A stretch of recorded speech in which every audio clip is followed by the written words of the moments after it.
Guys इस साल के शुरुआत से पहले ही मैंने आपको बता दिया था कि बिहार में अब एयरपोर्ट का जाल बिछने वाला है। जी हाँ गाइस, बिहार में लगातार कई सारे एयरपोर्ट आने वाले हैं। 10 से अधिक एयरपोर्ट आएंगे। कई सारे एयरपोर्ट ओपन हो चुके हैं, कई सारे एयरपोर्ट पर काम चल रहा है। नाउ आज मैं आपको एक और इम्पोर्टेंट एयरपोर्ट के बारे में बताने जा रहा हूँ। बिहार के सोनपुर में, जी हाँ गाइस, अपने सोनपुर में इंटरनेशनल एयरपोर्ट बनाया जाएगा। कैसा एयरपोर्ट होगा, क्या चर्चाएं हैं, कैसा बनाया जाएगा, कितना एरिया होगा, कितना खर्च आएगा, कब काम शुरू होगा, आइए बात करते हैं डिटेल में। काफी मजेदार वीडियो होगा। जितने भी सोनपुर के आपके फ्रेंड हैं उनको वीडियो शेयर कर दीजिए। नमस्ते and welcome to all India Bihar में विकास।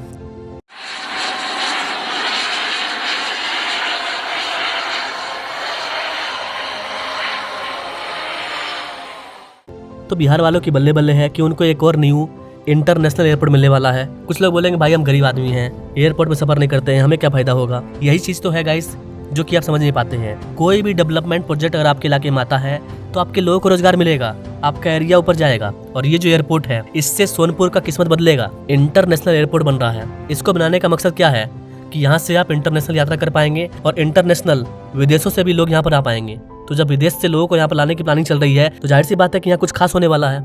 हर जगह हम इंटरनेशनल एयरपोर्ट क्यों बनाएंगे, उस इलाके की कुछ खासियत होनी चाहिए। जैसे कि हमने देवघर में इंटरनेशनल एयरपोर्ट बनाया, क्यों बनाया, उसके पीछे का मेन रीजन था बाबा धाम, जहाँ पर दुनिया भर से लोग आते हैं।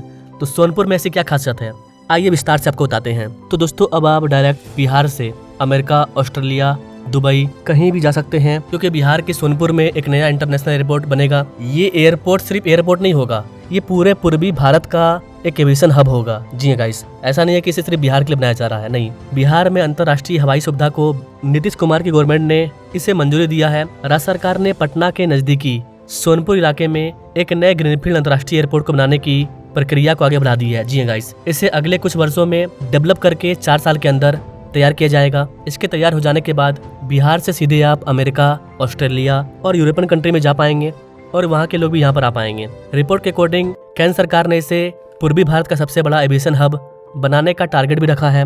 तो बिहार में ऑलरेडी एयरपोर्ट है, इंटरनेशनल एयरपोर्ट भी है, लेकिन सोनपुर में एक और एयरपोर्ट बनना ये एक बड़ी बात है। अभी 2026 चल रहा है, अभी से 4 साल बाद 2030 तक इसको बना करके तैयार किया जाएगा। एयरपोर्ट इस क्षेत्र का पहला ग्रीनफील्ड एयरपोर्ट होगा। ऐसा एयरपोर्ट जिसे शून्य से डिजाइन किया जाएगा। यहाँ पर अभी कुछ नहीं है, एयर स्ट्रिप भी अवेलेबल नहीं है, 0 से स्टार्ट किया जाएगा। मतलब किसानों को बड़े लेवल पर फायदा होगा। ये एयरपोर्ट पूरी तरह से आधुनिक सुविधा से लैस होगा। बीजेपी के सांसद राजीव प्रताप का कहना है कि सोनपुर एयरपोर्ट पूर्वी भारत का प्रमुख एविएशन हब बनेगा। यहाँ पर कोई भी बड़ी से बड़ी विमान उतर पाएगी, जिनका इस्तेमाल आज प्रमुख अंतर्राष्ट्रीय मार्गों पर होता है। जानकारी के अकॉर्डिंग इस तरह का विमान आपको अभी दुबई में, शारजाह, दिल्ली इस तरह के एयरपोर्ट पर देखने को मिल रहा है। नाउ एयरपोर्ट को कैसे बनाया जाएगा, एयरपोर्ट का क्या डाटा है। तो गाइस ये जो एयरपोर्ट होगा इसको अपने लोग 4200 एकड़ के एरिया में बनाने की प्लानिंग कर रहे हैं, जो कि काफी बड़ा एरिया है। जल्द ही एयरपोर्ट की जमीन का अधिग्रहण शुरू हो जाएगा। सिर्फ जमीन को खरीदने में 1300 करोड़ रुपया खर्च होगा, यानी कि किसानों को 1300 करोड़ रुपया 1300 करोड़ रुपया दिया जाएगा। प्रस्तावित स्थल गंगा के उत्तरी किनारे पर है और पटना शहर से इसकी दूरी मात्र 15 किलोमीटर है, यानी कि आने वाले टाइम में पटना के लोग भी इस वाले एयरपोर्ट का यूज कर पाएंगे। योजना है कि इसे आधुनिक तकनीक, बड़े रनवे और इंटरनेशनल मानकों के साथ डेवलप किया जाएगा। यहाँ पर गाइस आपको बता दें कि सोनपुर एयरपोर्ट को मंजूरी मिलना कोई अचानक निर्णय नहीं है। 2020 से ही चर्चा चल रही है। 2020 में केंद्र सरकार ने ही इस वाले परियोजना को हरी झंडी दे दी थी।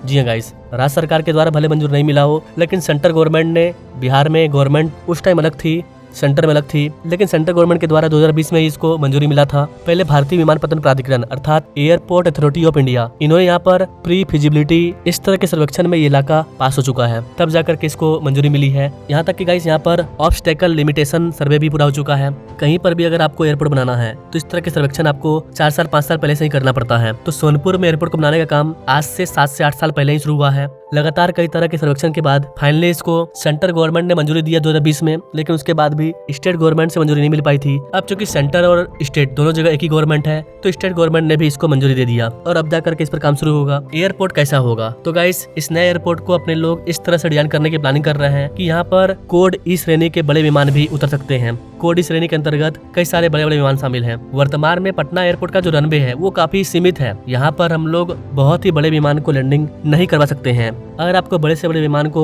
टेकअप और लैंड करवाना है तो एटलीस्ट कम से कम आपको 4 किलोमीटर लंबा रनवे चाहिए। 4 किलोमीटर लंबा रनवे काफी बड़ा होता है। इतना बड़ा बड़ा आपको शहर देखने को मिलेगा। पूरे के पूरे 4 किलोमीटर के एरिया में एक बड़ा सा शहर बच जाएगा। तो इतना बड़ा बड़ा आपको रनवे चाहिए, तभी यहाँ पर बड़ी से बड़ी विमान उतर पाएगी, जिससे कि बिजनेस होगा। अब बात सिर्फ बिहार में लोगों की सुविधा के लिए नहीं हो रही है, बात हो रही है बिजनेस को लेकर के। इंडस्ट्री आएगी, चीज़ों का आदान प्रदान होगा, निर्यात होगा, तो उसके लिए हमें बड़े लेवल पर एयरपोर्ट चाहिए। तो चूंकि पटना शहर है, पटना डेवलप कर रहा है और अब पटना के साथ साथ सोनपुर भी डेवलप करेगा। पटना एयरपोर्ट पटना के लोगों को फायदा पहुंचाएगा, लेकिन जो बड़ा बड़ा बिजनेस होगा, लंबी दूरी की फ्लाइट, ये हमारा पटना से 15 किलोमीटर दूर सोनपुर से शुरू होगा। सोनपुर ऑलरेडी फेमस जगह है, यहाँ से अब आप विदेशों की यात्रा कर पाएंगे। अब आपको दिल्ली, मुंबई, कोलकाता नहीं जाना पड़ेगा। इंटरनेशनल एयरपोर्ट का होना और यहाँ से फ्लाइट मिलना, दोनों में अंतर है। अगर आपको अभी अमेरिका जाना है, लंदन जाना है, दुबई जाना है, तो बिहार में जो भी इंटरनेशनल एयरपोर्ट है वहाँ से आपको फ्लाइट नहीं मिलेगा। आपको या तो दिल्ली जाना पड़ेगा या मुंबई जाना पड़ेगा, तब जाकर के आपको फ्लाइट मिलेगा। लेकिन अब ऐसा नहीं होगा, दिल्ली, मुंबई, कोलकाता आपको नहीं जाना पड़ेगा, यहीं से आपको फ्लाइट मिलेगा। इस तरह की फैसिलिटी होगी जब ये एयरपोर्ट तैयार होगा। इस एयरपोर्ट को केवल बिहार तक सीमित नहीं रखा जाएगा, बल्कि इसे पूर्वी भारत के बड़े एविएशन केंद्र के रूप में भी डेवलप करने की बात कही जा रही है। इससे आसपास के राज्यों और पड़ोसी देश, जो हमारा नेपाल है, उसको भी फायदा होने वाला है। इस वाले परियोजना को लेकर के केंद्र स्तर पर पहले ही मंजूरी मिल चुकी थी। संबंधित एजेंसी ने प्रारंभिक सर्वे, तकनीकी आकलन, ये सारी प्रक्रिया पहले ही पूरी कर ली गई है। अब बस जमीन का अधिग्रहण किया जाएगा। विस्तृत परियोजना रिपोर्ट के आधार पर कार्रवाई आगे बढ़ेगी और एक बार किसानों को पैसा दे दिया जाएगा, लैंड सरकार के हैंड में आ जाएगी, तो फिर इस पर काम शुरू किया जाएगा। दक्षिण एशिया का सबसे बड़ा, अब पांचवा कह के किससे पीछे जाना चाहते हैं? दक्षिण एशिया का सबसे बड़ा है। आपको मैंने सब ये आंकड़े दे दिए और बहुत सारे हवाई अड्डा ऐसा है जिसका घोषणा तो है, लेकिन जोड़ जोड़ के बनाया गया है। एक छत में इतना बड़ा एयरपोर्ट नहीं है। ये मेरे नजर में दक्षिण एशिया का सबसे बड़ा हवाई अड्डा बनेगा।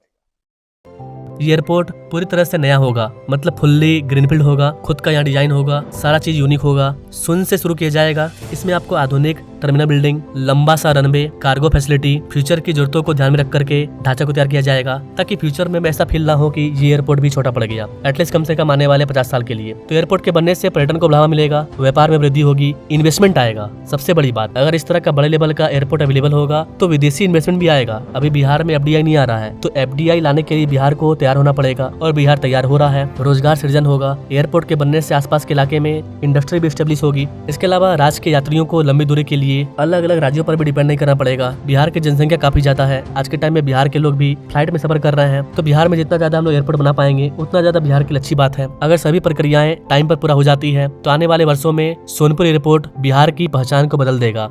जैसा प्लानिंग किया गया है, अगर वैसा बनाया जाता है, एविएशन हब बनता है यहाँ पर, तो जाहिर सी बात है कि ये कायाकल्प करेगा, क्योंकि जितने भी एयरपोर्ट हैं वो छोटे लेवल के एयरपोर्ट हैं। इंटरनेशनल एयरपोर्ट भी अवेलेबल हैं, लेकिन बिजनेस के दृष्टिकोण से बड़े बड़े कार्गो कंटेनर को ले जाने के लिए हमें समुद्र पर डिपेंड रहना पड़ता है। लेकिन बड़े बड़े एयरपोर्ट में ऐसा नहीं होता है। जो बड़ा बड़ा व्यापार होगा उसके लिए हमको समुद्र नहीं जाना पड़ेगा। समुद्री मार्ग में अमेरिका कोई सामान भेजना है तो 20 दिन लग जाएगा, 30 दिन लग जाएगा। लेकिन एयरपोर्ट के अंदर से अगर हमें आईफोन का निर्माण बिहार में हुआ तो एक ही दिन के अंदर हम इसे एक्सपोर्ट कर पाएंगे अमेरिका में। ये कमाल होगा एयरपोर्ट का। तो इंटरनेशनल एयरपोर्ट अच्छी बात है, लेकिन बड़े लेवल का इंटरनेशनल एयरपोर्ट होना ये बहुत बड़ी बात है। ये राष्ट्रीय और अंतर्राष्ट्रीय स्तर पर मजबूत कनेक्टिविटी देने की दिशा में एक महत्वपूर्ण कदम है।